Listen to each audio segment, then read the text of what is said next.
My name is Chuck. I graduated from the University of California, Berkeley in 2016. My college experience was perfect. I was part of a frat, I managed my studies well, and spent just the right amount of time chasing girls. I'm actually still friends with a lot of my old frat brothers, and I recently got engaged to my fiancée Rosie, whom I also met at Berkeley. If you had asked me my opinion of Berkeley when I was a freshman though, I can assure you that my answer would be very, very different. What I'm about to tell you is one of the main reasons why. I was never overly ambitious in high school. The Berkeley atmosphere was extremely foreign to me, and it was weird being surrounded by so many self-proclaimed high achievers. As a freshman, I was quickly swept up into the frenzy of career development and planning the next 30 years of your life as an 18-year-old. Silly, I know, but that was the nature of my school at the time. If you wanted to get any sort of offer in the business world, having a strong LinkedIn profile was a necessity. I can still remember the stress of cultivating a professional image online, as if my future hinged on which people I connected with and what skills I listed. Regardless, I checked all the boxes and began my search for a summer internship. It wasn't long before my inbox chimed with an actual meaningful message. To my genuine surprise, a prestigious business firm had reached out to me, expressing interest in my profile. It wasn't one of those bot messages either. The substance of the message indicated that this was actually a unique message designed specifically for me. I read it over like 6 times before finally responding, and after about a day and a brief correspondence, I was invited to a first-round interview. I spent hours researching the company so I'd know what to expect come the interview, and I prepped myself with all the sample questions I could find. I soon got a message from a guy named Armand Slowinski. I'll never forget that name for as long as I live. He stated that he was to be my interviewer, and naturally the first thing I did was do some background research on the guy. However, excitement soon gave way to puzzlement. I scoured LinkedIn for Armand's profile, expecting to glean some insight into the person I'd soon be meeting. Strangely, I found nothing. No trace of their professional footprint, no social media, nothing. I shrugged it off, attributing it to perhaps a preference for privacy or something like that. Armand and I agreed on a day and time, and he gave me the interview location. I searched it up on my phone and realized that it was some random coffee shop in Oakland. This is when I started getting confused. Why would an interview not take place in Berkeley? We had tons of coffee shops and perfect places for interviews in our college town, so I was just perplexed. The address online seems pretty normal though, so I didn't think much of it. A day before the interview, I told my friend Riley about the situation. He was even more confused than I was, telling me that the situation seemed fishy. I agreed with him, but I figured it was worth it for the position I might be getting. He asked me how I was getting there, and I told him I was Ubering. He offered to give me a ride, as he wasn't doing anything at the time. I thanked him and took him up on his offer. Little did I know, I might not even be telling this story if he hadn't offered to drive me. It was 4 in the afternoon the next day, and Riley rolled up to my dorm. Admittedly, I was extremely nervous, and this was one of my first interviews. I got in the car, and we were off. 20 minutes later, I told Riley to drop me off on the street, as I didn't want to be seen having a friend drop me off for an interview. I thanked him, and he offered to wait for me. I asked him if he was sure, and he smirked, pulling out a big bag of weed from inside of his dashboard. I laughed, then shut the door. I walked the couple minutes to the location and froze in my tracks. I looked up at the literal construction site in front of me. There was no coffee shop. Even stranger, this entire area wasn't residential at all. Like, all of the buildings looked closed or private. Confused, I double-checked my phone and confirmed that I was in the right location. This entire block must have been recently demolished, so recently that even Google Maps hadn't updated. I pulled out my phone to call Riley, but before I could, a booming voice rang out behind me. "Chuck!" exclaimed a deep voice. I whipped around and was met with the appearance of an absurdly tall man wearing an expensive-looking black suit. Thank God, I thought, grateful that this whole ordeal hadn't been some kind of setup. His presence was commanding, yet oddly out of place amidst the derelict surroundings. I should also note that the car he was standing next to was a matte black Bentley. He walked toward me with a confused look on his face. We shook hands, and when I asked him about the construction site, he said he was just as surprised as I was. He furrowed his eyebrows and put his hand on his chin. "You know what, why don't we find someplace else? Get in," he said, motioning towards the Bentley. He walked back to the car and shouted over his shoulder, "Shotgun's all yours." Without another word, he got in the front seat and shut the door. Excitedly, I followed. I walked around the car just to admire it a little, and couldn't help but glance into the back seat. I expected to see the beautiful leather seats that you would expect in a Bentley, but instead, my eyes met a sight that sent a chill down my spine. Lying flat on the ground, obscured by the shadows, was a man. In his hand, he held something long and metal. Panic surged within me, my mind racing with the implications of what lay before me. This was a trap. I turned away from the car and ran as fast as I had ever run before. I heard the man yell my name from behind me, but I didn't even turn around to look. As I ran, I heard the one sound I was dreading, screeching tires. I shot a glance over my shoulder and saw the car turning around, pointing in my direction. I had to think quickly. There was no way I was going to outrun a car. It wasn't like I could just escape the situation. There wasn't really any open space around me, just an endless maze of streets. I could feel the terror coursing through my veins.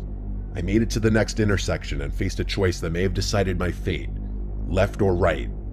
Logic told me to just turn left as it was closer, but my feet chose for me before my brain could. I sprinted across the street to the right and darted down the road. I knew I didn't have long, 10, maybe 20 seconds at most. As if by some miracle, one of the buildings in front of me had a fire escape that looked just low enough to jump onto.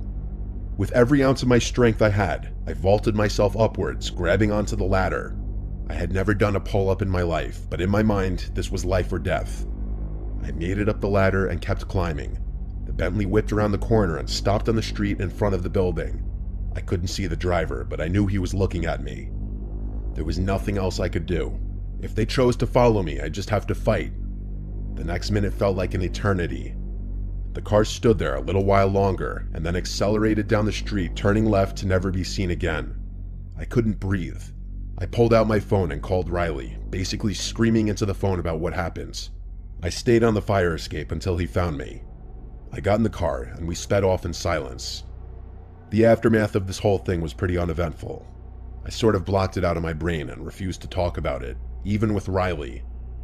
As far as I was concerned, it never happened. But as much as I tried, there are times, like right now, when I can't help but recall every horrifying detail of what could have been the last day of my life.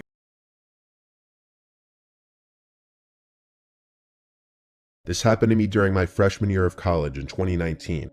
I'm graduated now, but I often think about it. During Halloween week, my college had crazy parties daily. I attended a Big Ten school, so there are always fraternity costume parties, and even the bars make people dress up.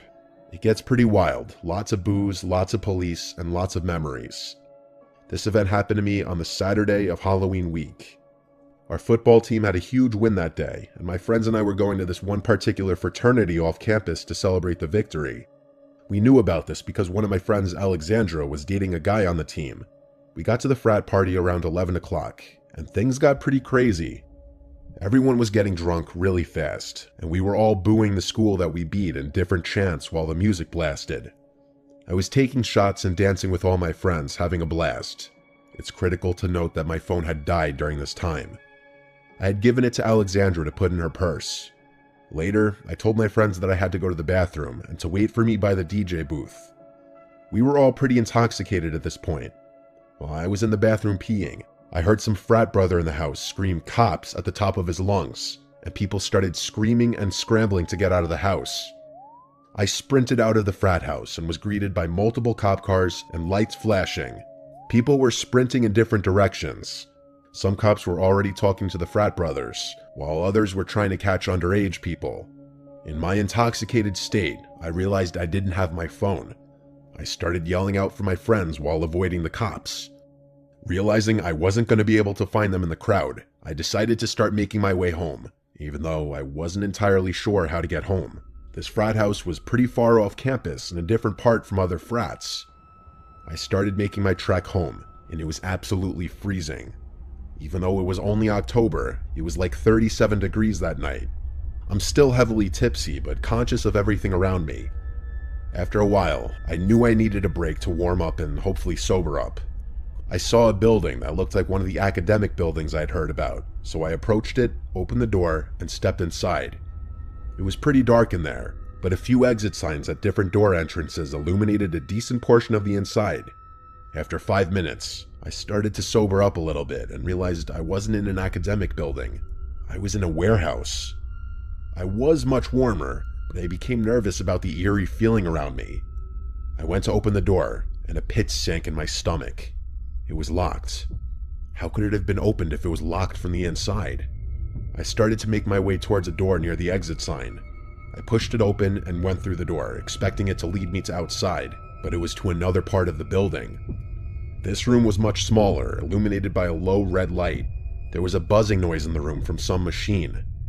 I could see chains hanging from the ceiling and steam in the room. I shit you not, it was like a typical horror movie scene.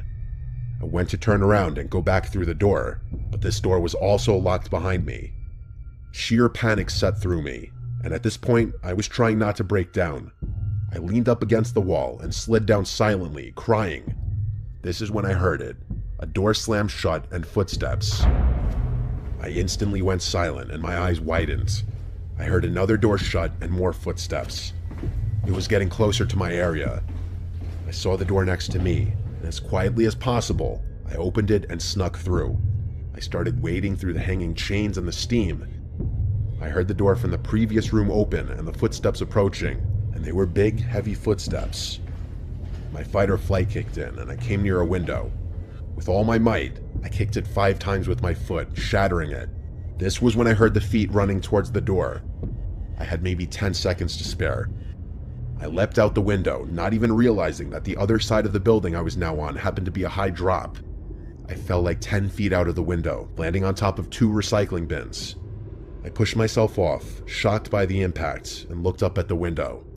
It was shattered, and there was no one in the window frame. I dashed underneath some pine trees a few feet away, hiding myself in the shadows. When I looked back up, that's when I saw a figure looking out the window, looking in all directions for me. My whole body went numb in fear. As quietly as I could, I snuck across the street and ran. I ran for my life as fast as I could, for I didn't know how long until I recognized the side of campus my dorm was on. I got back to my dorm, and my friends were waiting for me outside, panicked and freaking out. They told me I had been gone for almost 4 hours. The following day, I told them of my experience. My friends' mouths hung open as they listened to me talk. After further discussion, I discovered that it was a building that hadn't been used in several years. The pit in my stomach hit me again. Whoever was in the building wasn't a cop. He wasn't night security. This was some random person after me. It still makes me sick to this day. If I hadn't been more quiet or thought as quickly, I could be dead. Even though I tried to find out information, nothing came up.